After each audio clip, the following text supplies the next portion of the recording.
Hey everybody, it's Kevin from Klotz Productions, back with another Magic the Gathering gameplay. This time we're doing something a little bit different. I'm doing a full gameplay commentary, and also something that's going to be a little different about it is it's going to be a dual commentary. I have another YouTuber with me today. His name is Bob from Counterbob8, and this is actually his match. So go ahead and introduce yourself, Bob. Hello, as you said, I'm Bob from Counterbob8. That is my channel. You'll notice that the overlays are a little different. This is what you'll see if you come to my channel. And this is two of my friends playing, Justin playing Tempered Steel on the left, and Rob playing Red-Green Wolfrun on the right. So you want to go ahead and give the lists?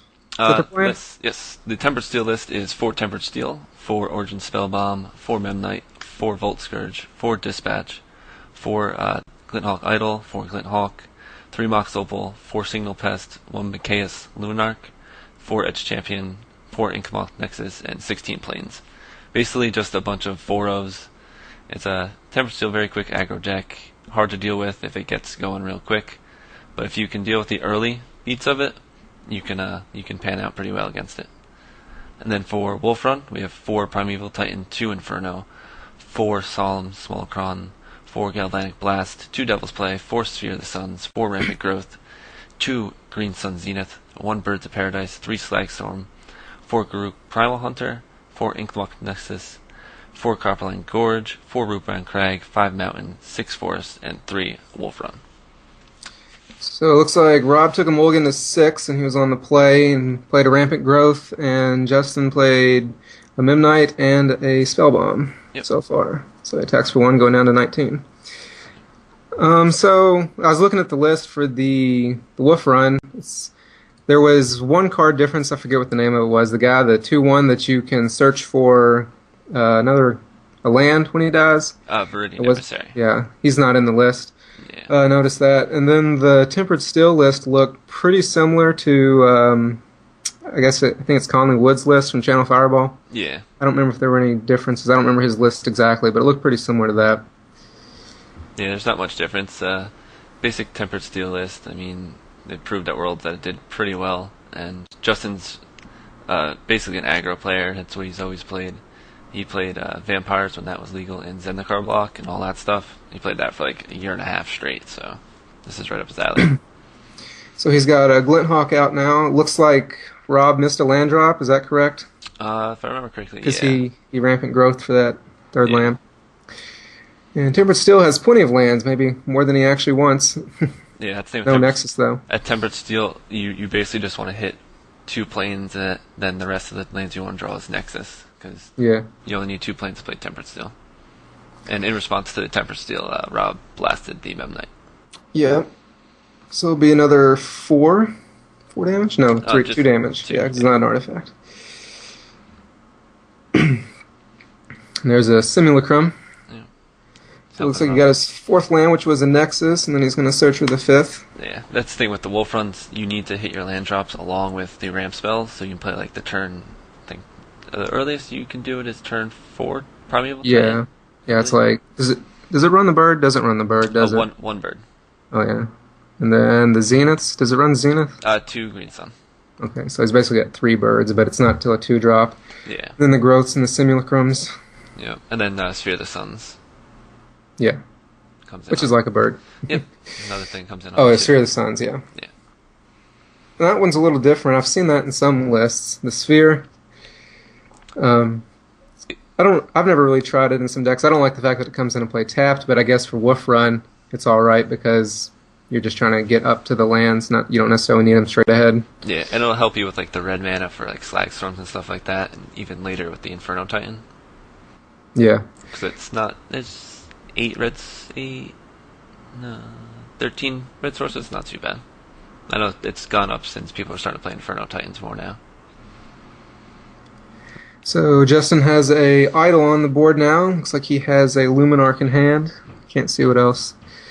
Yeah, it's hard to see sometimes what's in their hand. The idol is pretty much like one of the best cards in this matchup, especially Game 1, because Rob does not have any answers to it.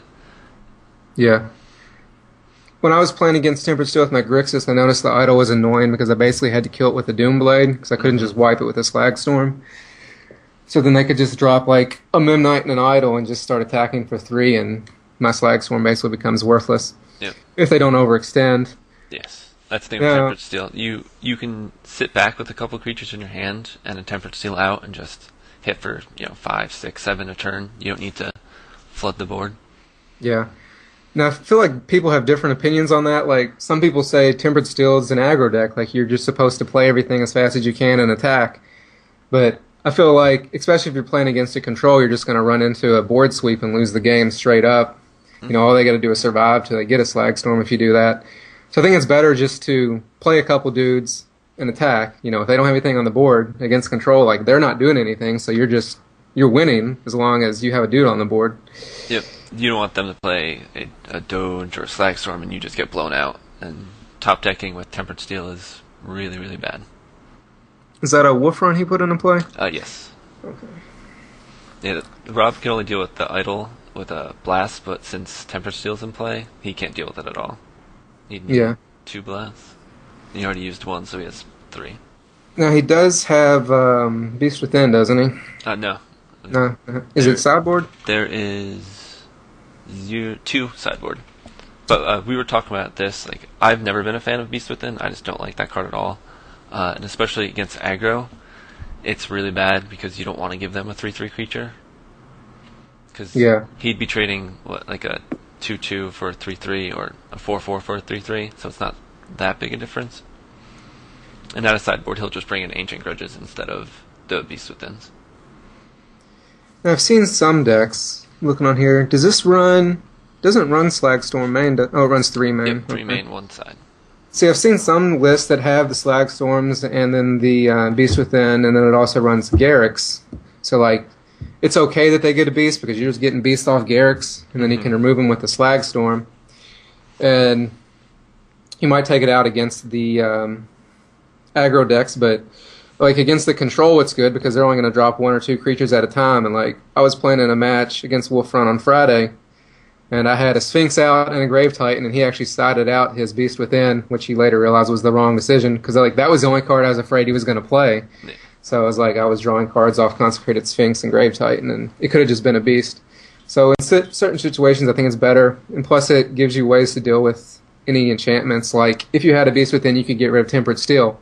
Yep. And I feel like, in this matchup right now, like, if he had a Beast Within, he could use it on the Tempered Steel, and it would make a huge difference. It would be worth giving him that 3/3, because right now he's looking at, 1, 2, 3, 4, 6 in the air every turn. Yeah. And flying's real hard to deal with. It's like, as opposed to 4 in the air and a Beast. But, so I don't know, I feel like the Beast Within probably is a good decision for the main deck, but I haven't really played it, so I don't know for sure. It's definitely very situational. I think it's a tricky card to play. You have to know when to use it. Yeah, Rob's green. He's been playing green for a long time. He played Eldrazi a lot when that was legal, so he's had his handle on green ramp decks. So I trust him when he makes decisions like that. Do you test with either of these guys a lot or play with them a lot? I test with both these guys. These 2, myself, and 4 other guys are actually like a team, I guess you could say. We go to my one friend's house, which is like a central location, test, and we post on Facebook our ideas for decks and stuff like that. Yeah. It also helps with cards because we have a shared collection. Mm-hmm. So I highly recommend people doing that if they have good friends you can actually trust. Yeah. I've got one friend that I play with that I share cards with. He has a bunch of my cards right now. Mm-hmm. He actually has more cards than mine. I might have one of his or something, but we wrote down what he has of mine.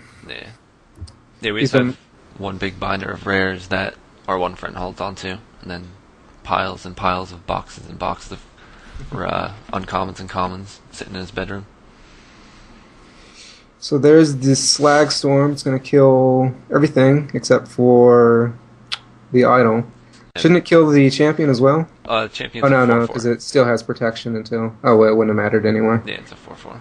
It had protection until then. Yeah. And with the Beast Within, we're going back to that, against control, you can just sideboard out the Galvanic Blast, go down to like 1 or 2 of those, and then put in the beasts. Yeah. Because against control, you're only hitting snapcasters, and maybe you can poke their planeswalkers with a blast.